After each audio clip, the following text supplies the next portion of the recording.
Alright, I wanted to do some commentary on all the bosses in Shadow of the Erdtree, since there's been a lot of discussion on the difficulty surrounding them. I took all of the bosses on with this build here, primarily a strength build, level 150. I tried to keep at or below the recommended Scadurtree blessing level, and using a big, honkin', slow weapon. I never changed gear, aside from talismans, never changed weapon, never respect. And, and I'll talk over all these bosses, sometimes, discussing the bosses individually and sometimes just overall, but I saw a lot of commentary on the bosses being too hard, and then and then later on people were saying, oh, well, it's, too hard for anyone but challenge runners or but people that are, no-lifers, so to speak. So I want to review this as a filthy casual who is not a Souls vet, is a guy who, played Dark Souls Remastered, fell in love with it, then jumped into Elden Ring, and then loved all the games, and I've gone through every single one of them and, had a blast doing it.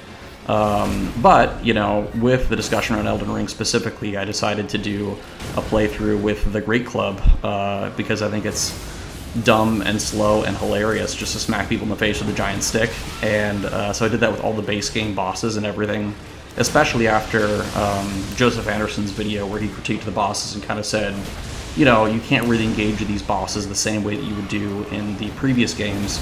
And I totally disagree. I think that, yes, they don't sit in a complete, total, vulnerable state in neutral for you to hit them after every single combo, but there's plenty of openings, and they're very doable with a standard, I'm going to grab the biggest weapon I can and just hit them in the face, and that's it, kind of approach. I don't think you need to use, magic. You definitely don't need to use summons. And again, I'm a filthy casual. I do this just for fun. Now that we're kind of in the Divine Beast dancing line almost all the way through him, yeah, I got this guy on my second try. For him, I saw the recommended Scadurtree level was 3 to 5. So I took him on at level 4, and I found this way too easy. Because again, second try, and I didn't feel like I really had to learn his moveset. 90% of the time, I'm just reaction rolling really poorly and way too early. And still pretty easy for me to be able to take this guy on without a ton of extra, work in learning his moveset. I think especially since, I was hearing so much discussion about this game, this DLC, that, all the bosses were at least at Millennia level, which I thought was crazy once I actually went through it. Hard to disagree for me. I think part of what made this easier for me in terms of, I think, just the level of frustration and trial and error was I went through the game first, with Mimic Tier and just used all the fun things in the world, cleared through everything, didn't learn any of the boss's movesets, but kind of just had a blast. And then I went through again and did this, so I never felt like I was hitting a wall, and it allowed me, I think, to approach these bosses with more patience than normally you have, because you're itching to see the rest of it, you don't want to get spoiled and everything. This is Rellana. Actually, I lose on this fight here, but I wanted to include it because this is my very first attempt against Rellana. Again, not including the Mimic Tier playthrough where we just, crushed her. I think I also summoned whoever the NPC is you can summon for this. I totally forget. I'm also doing this just in a single take, by the way, because again, I'm not a content creator, and I'm not planning to become one. I was so proud of this right here. I used the iframes here to dodge those, because I was like, all right, I don't want to lose the what's it, riposte, or the critical or whatever they let you get there. But I think Rellana's awesome. I want to, I think, go back through this entire DLC with a bunch of different builds with a lower level, both Scadurtree Blessing and overall level, because again, I didn't really feel like I had to learn these bosses' movesets a ton, especially the early ones. The later ones I definitely had to learn a bit more. Yeah, here you go. There's so much, such a huge opening just to wreck her during her Phase 2 transition. And then I completely choke the rest of it. Yeah, so I'm a couple hits away, 2 hits away from death for her right here. And then, yep, there you go, totally chunked it. But I got the second try right after this, so no big deal. Yeah, I think back on the, the title here, or the title card that I had on here, which was, not too hard for a guy with a life, my normal life is, I'm married, I got a 3-month-old, I've got my own company, and, I got not a ton of time to sit and play games, I don't just sit on the couch and do this all day long. So I wouldn't consider myself especially good at Souls games. I enjoy them a lot, and they're probably Souls or Souls-like games are probably the games that I play if I'm playing anything, because they're fun and they're engaging for me in a way that other games aren't. I kind of just, I don't know if I already said this on this take. I know I'm saying this to do with one take. I did one more take before this for like the first 5 minutes and decided it wasn't good enough. But I played Dark Souls Remastered shortly before Elden Ring came out on the Switch, fell in love with it, and then hunted down a PS5 to play Elden Ring as soon as I could, which is a few months after it came out. And then after that, I went through the entire catalog, and I've done every Soulsborne boss, solo, melee only, and mostly with the Great Club, because I just think it's fun and dumb and slow. Yeah, and it's just a lot of fun for me here. Yeah, she did get me there. I was so annoyed that I was trying to get the same, a bunch of charged heavies right in her face on the phase 2 transition, and she got me with that. I didn't realize that had hitbox.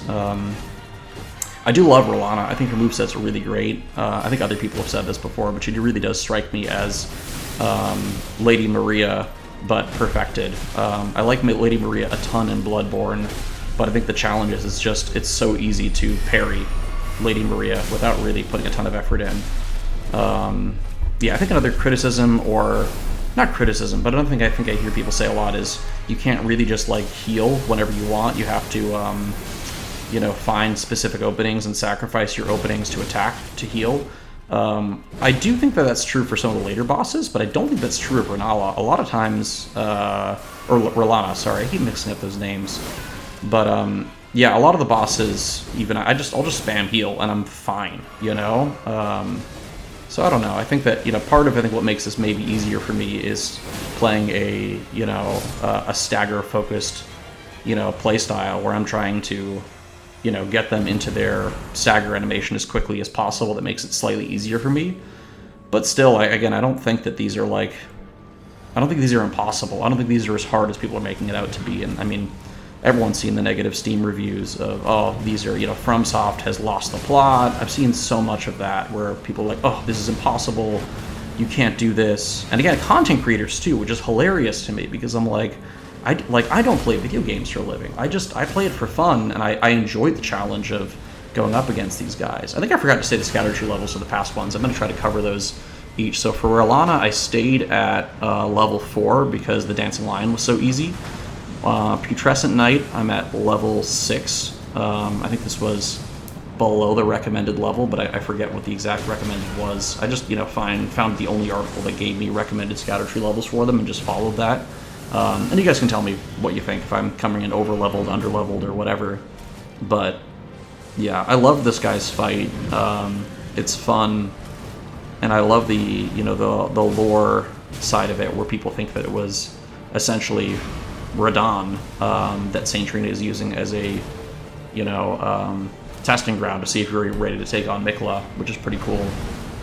He's got such a weird, funky moveset, and I feel like that's the sort of stuff that FromSoft does the best, is, not just the, I don't know, unnerving, gothic, horror approach, but also just the wacky, out there stuff that I think really sets FromSoft apart. And this is a great example of it.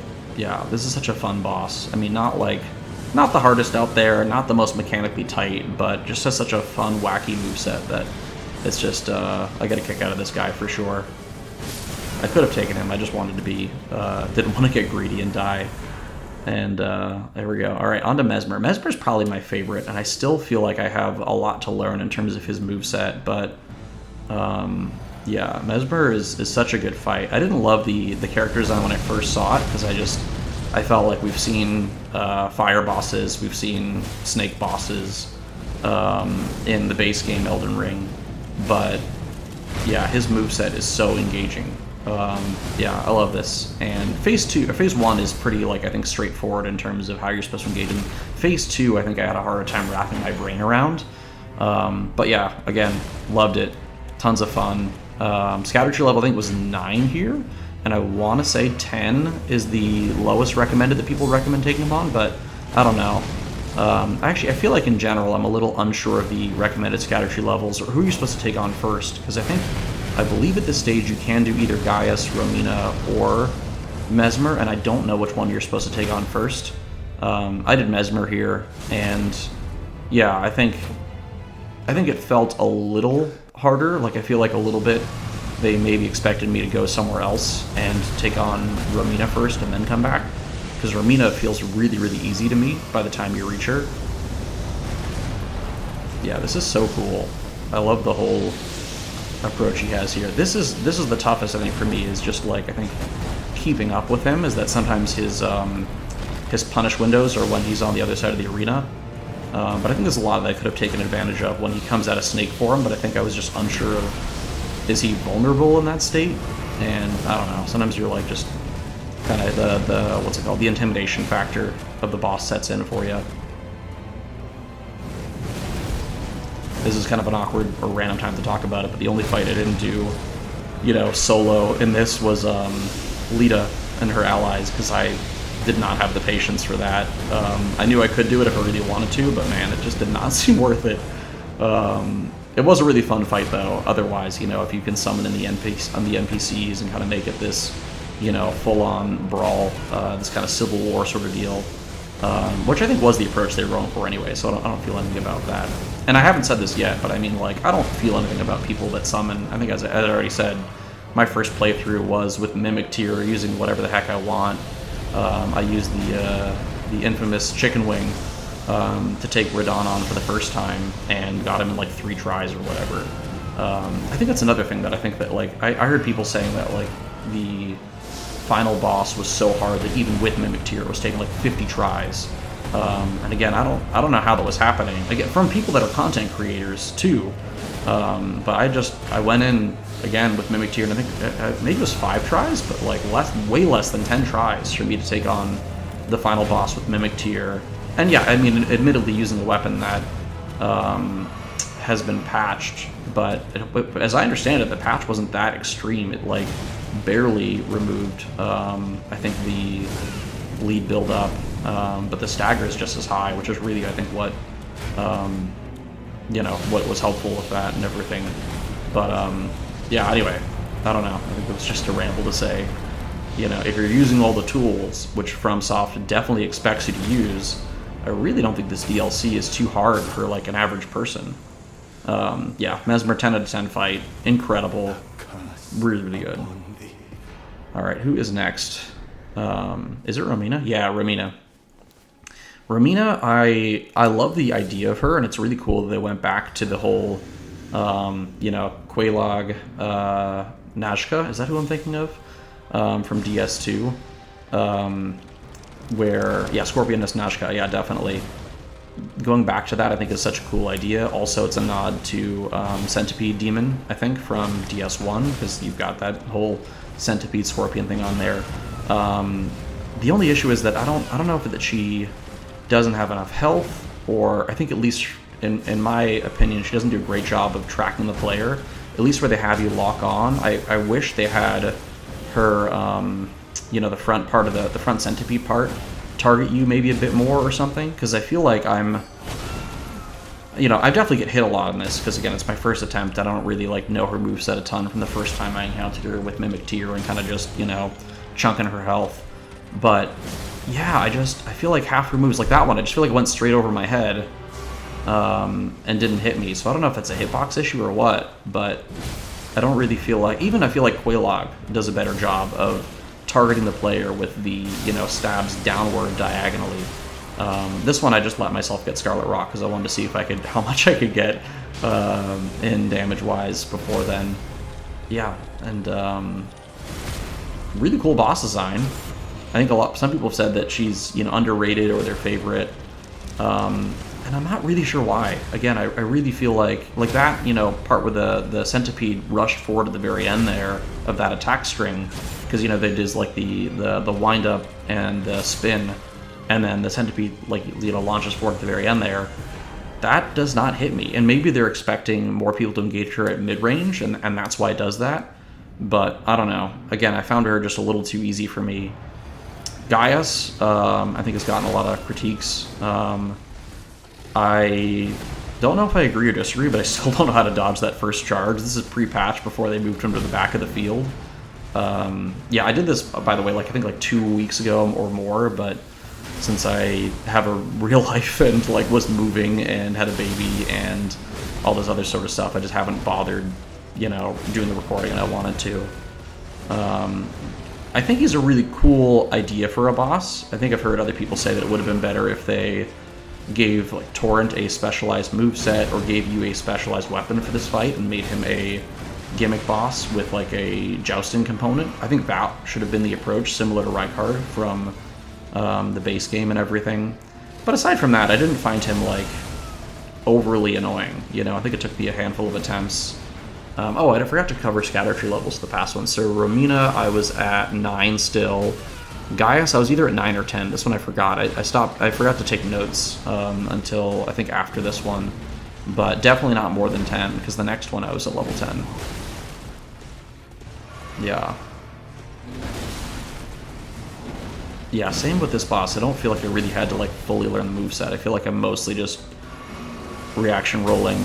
And of course I'm using consumables and, you know, boiled crab or whatever, but I don't think anyone would say that I'm, or who knows, you know, with, you know, the community these days, but I don't think anyone would say that I'm cheesing these bosses. I think I'm mostly engaged with their movesets, but I don't need to, like, learn how to hit list them.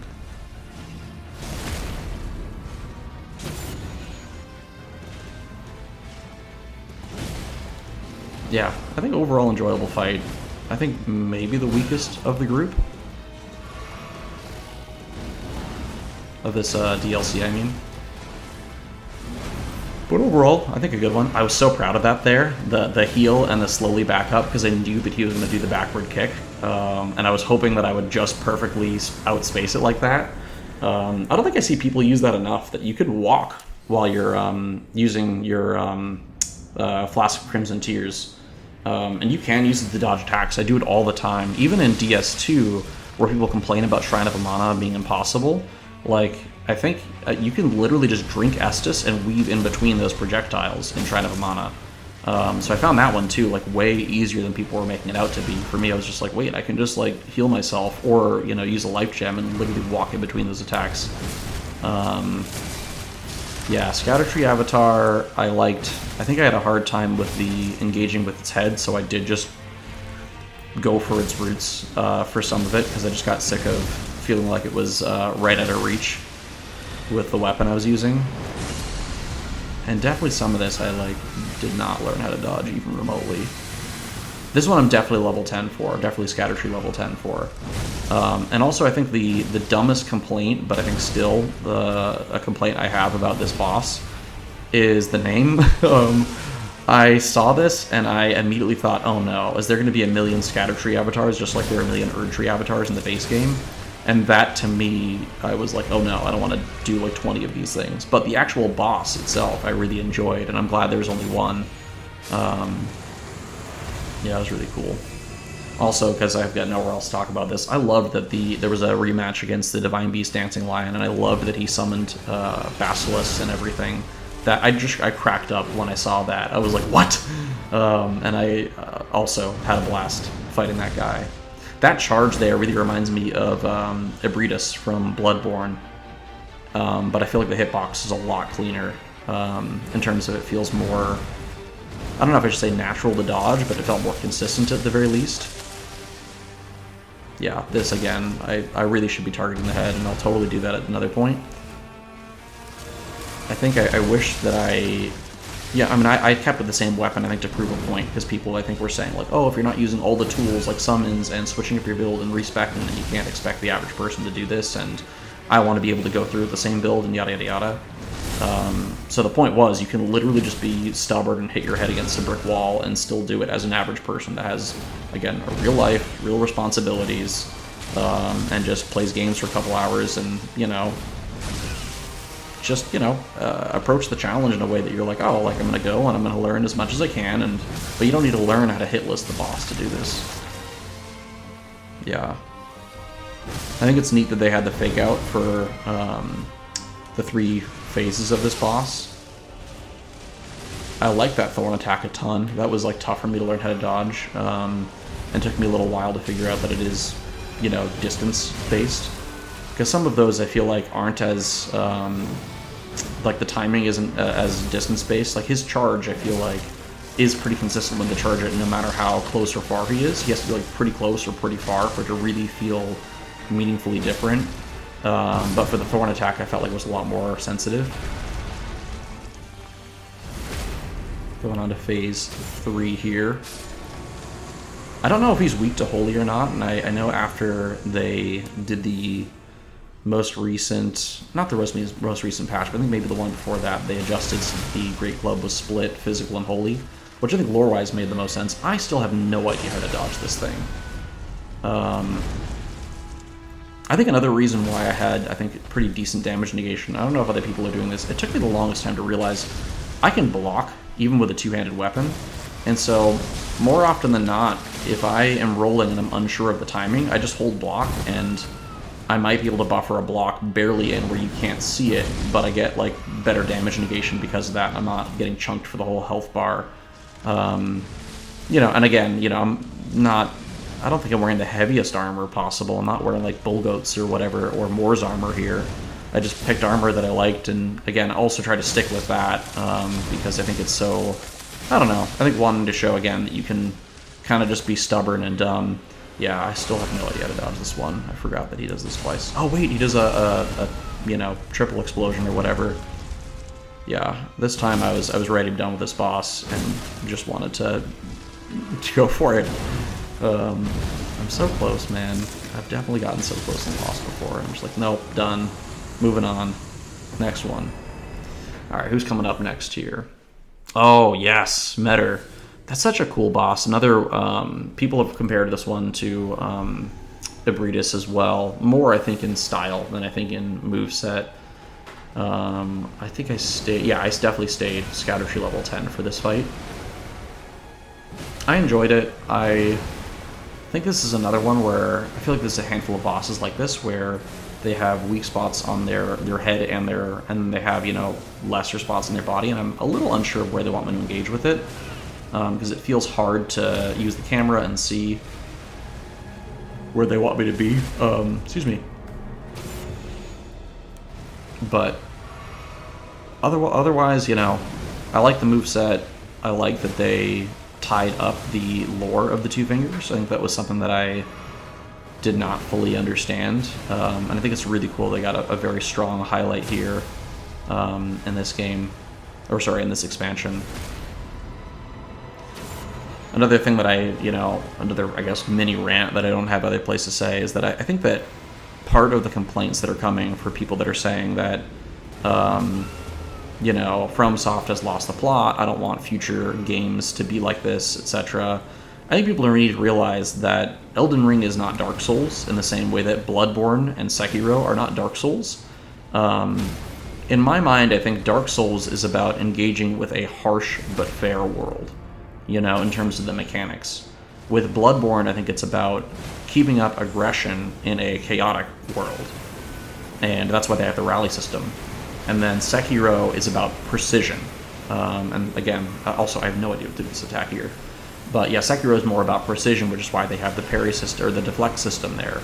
Elden Ring, I think, is primarily about exploration. You know, it's about, you know, finding something, and I think Donkey has said this in his video, and I think puts it well in his base video about Elden Ring, is that it's about coming against a hard boss that you feel like is, you know, crazy. I had no idea if that was an actual attack that was going to get me at the very end there.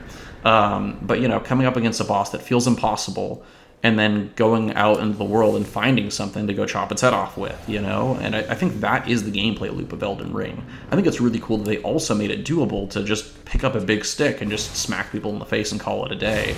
But I do think that's the core gameplay loop, and I don't think that every single game is going to be like that. I think if they make a sequel to Sekiro or to Bloodborne or even something new, I don't think it's necessarily going to fit that. I think that this was their approach of doing an open world game.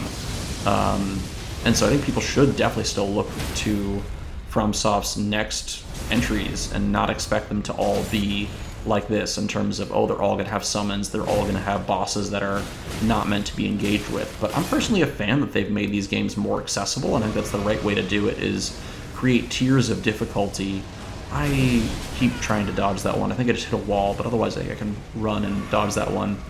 But I'm a big fan that they've made this accessible and had created tiers of difficulty that feel natural to engage with and create your own restrictions, and I really personally enjoy that.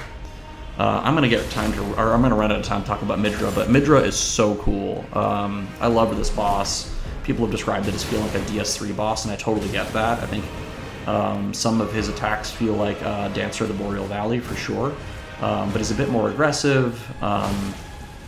And I really like him. He's such a cool boss. I love his soundtrack. It's probably my favorite. Yeah, probably my favorite boss soundtrack in the game. And just really fun to play against. It's funny. I think I struggle with him more. Actually, you know what? I think on my Mimic tier playthrough, he was the only boss that I did, solo melee only. Just because he was the actual last boss that I took on, and he was a lot harder then. So I think I'm already a little familiar with his moveset from that. But that character was like level 270 or even higher, I forget, because I wanted to just literally have like an even split of stats so I could just pick up any weapon or spell or whatever in the game and use it. Which was a lot of fun, by the way. Yep, I dodged that one a little too late. That's embarrassing. But man, he's such a cool, interesting boss. I'm never gonna be someone who hitless as these, but I think if I had the time and the bandwidth for it, with life, I think I would really get a kick out of it, because these bosses are just so fun to engage with and learn their openings and everything. Lupine, who also covers, Elden Ring, and I think in specific, has done like a Rune level 1 unupgraded Zweihander run. I think has done this before too, but if the bosses ever feel impossible, like, oh my goodness, like their attacks just keep going, I think it is important to recognize that their attack strings are positioning dependent, and so if you're always rolling the same directions, if you're consistently doing that and the boss is continuing their attack string when it looks like there's a branch point, it's important to not keep doing the same thing if it's putting you in a disadvantaged position. And that happens quite a bit, like even Market does that, where you're like, oh wait, if I just stand over to his left here, he's not going to do that thing, that follow-up that's hard for me to dodge or hard for me to punish or whatever. And I think that makes sense.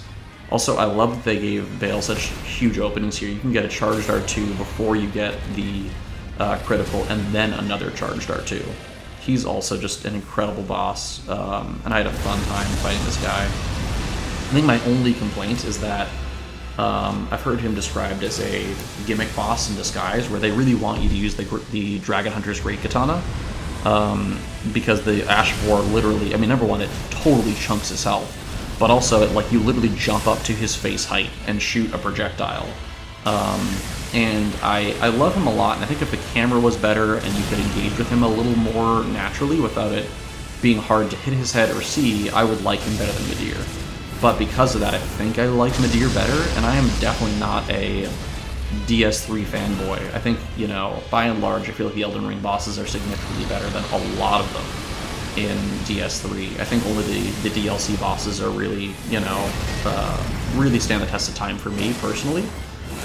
But with Metyr, I really do feel like he does a better job of just making it clear how to engage with him. This was one of two bosses, this and the last one, where I had to look up a guide, because I'm like, especially for this one, I was like, what do they want me to do? Do they want me to, attack his stub of a leg there that does take extra damage, but every time you stand there, you get he blows his fire breath down, and what looks to me to be mostly undodgeable if you're standing there, so they're trying to discourage you from being there. Is that what you're supposed to do? That doesn't feel right, but also engaging them head-on felt awkward. And it could be a thing where I'm supposed to roll back more often, that would prevent me from getting the camera messed up, but then, moves like that, I feel like it just whips the camera around, and then I'm like, what is going on? Is he doing that follow-up or not? That was tough for me. Aside from that, epic boss, great music. Egon obviously is incredible, and of course I did Egon on my first playthrough because I'm not crazy. I loved seeing that. And I love once you take on the two Drakes too, right at the, before you get to all the way up to Bayle, he's, applauding you, and I don't know. It's just, the whole thing is 10 out of 10. It's incredible. Again, with the caveat that I found that engaging head-on was a little challenging. of just like the, yeah, like that, exactly. I feel like I'm, and I probably, it could just be my fault, but I'm just really confused on how they want me to do that. I've actually had an attempt that was maybe one or two before this that was way cleaner up until the very end, and at the very end he was like 1 or 2 hits away, and I just kept whiffing his head, because I feel like there was a lot of times where, you know, he would finish attack and he'd just be barely out of reach, or, you know, he'd, you know, do something where he'd normally sit somewhere for like a split second, and instead he would zip to the other side of the arena, or he'd lift his head up just barely, and I was dodging him like flawlessly for like 2 minutes straight, and then he did his one move, this one here, that I need to learn the dodge timing for it to be better. That one I finally got the second roll on that second fire breath.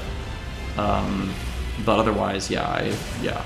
Anyway, so this run is a lot less clean, but I got it. But that one just took me out in one hit on that previous attempt, and I'm embarrassingly getting hit by those easy to dodge grab attacks. But I made it, and that's the important part. Yeah, you can jump a lot of those, by the way, if people don't know that. Jumping, I think, is also underrated by people that say that these bosses are impossible or too hard or just have to hit trade. Like, those last two, I mean, I got, you know, I was able to jump and get a, you know, jump heavy on both of those attacks and not take damage and everything. So you don't really need to do the whole hit trading thing or the summon thing or whatever. Alright, final boss. We finally made it. This one was a doozy for sure. This was one where I had to look up a guide to like be like, how, like, I'm just having a hard time wrapping my brain around it. And I definitely used more consumables on this guy than any other boss for sure. That being said, interestingly, for the last boss here, I went through and I counted, and about 75% of the attacks I did were charged R2s. So you can get, you know, his openings, I think, for attack windows are pretty long, like right there. Look how long that, you know, attack window was. That's at least 2 R1s, if not 3, from a quicker weapon. I did it with charged heavies, I think because it seemed fun, honestly, just to try to get as many stance breaks as possible. This first phase, I really just try to rush him down as quickly as possible. Yeah, man. But I definitely had to look up some of these where I was like, how in the world? But that being said, I really do feel like this boss is a fair... I don't know if I should say fair. Yeah, I'd say fair and good final boss. He really does push you to the limit, and this is one that I was unsure of that if I was going to be able to take. I think it took me maybe 6 hours total, and that was a couple, because I don't have 6 hours to sit and play video games. So it was like a couple of like maybe 2 or probably more like 3 sessions of me sitting down and being like, how do I do this? But at a certain point I was like, okay, I'm actually getting him to like half health and a little beyond half health. Some of these multi-attacks I have a hard time dodging because I feel like I get hit by one and then one just gets me to the other. And that's another one where I probably could have spent more time learning. Yeah, I don't know how I'm not dying on that one there, but I'm grateful. Especially with heavy weapons, I think there's a lot of grace to be more aggressive in this game. Yeah, another fully charged R2 moment. And I think that's what I mean. I do like that he... And some people complain about his laser beams. I don't find them that bad. I think the only thing I wish is that they were a little further away from him, because I think the point of them is to punish you rolling backward and to keep you right up in his grill. Because, I mean, I think they're trying to essentially give you the intimidation factor of... And I started running way too late here because I didn't realize he was going to do this the second time. But, yeah, I think they're trying to give you the intimidation factor of, oh man, this guy is right in my face and I have to, and if you try to, you know, backpedal much at all, you're going to get hit by those things. Those light beams don't do a ton of damage, they just stagger you and get you hit by something else. And I think that's the idea. This one, I've like looked this up, and I swear I'm doing exactly what people are telling me to do, and I always get chunked by this. And again, just barely not getting killed by it. But yeah, I think, again, you know, like 6 hours on a hard boss that's supposed to be the hardest they've ever made doesn't seem insane to me, you know? Like, I don't know. It was funny to me seeing, like, people being like, oh, wait, this, I'm so amazed that I did not get grabbed there before I say anything else. But yeah, people saying, like, oh, this is the hardest boss FromSoft has ever made. I'm like, yeah, I mean, Elden Ring was hard. And if you're trying to take this on solo melee only and, you know, putting restrictions in your path, no duh. I'm coming up to the end of it here, so just wanted to say GG Radahn. I'm almost dead here, but I was like, nah, I ain't letting this guy get it. Anyway, that's it. Casual Dude reviews all the bosses in a very non-structured way. I hope you enjoyed. I'm not making a video ever again, I don't think.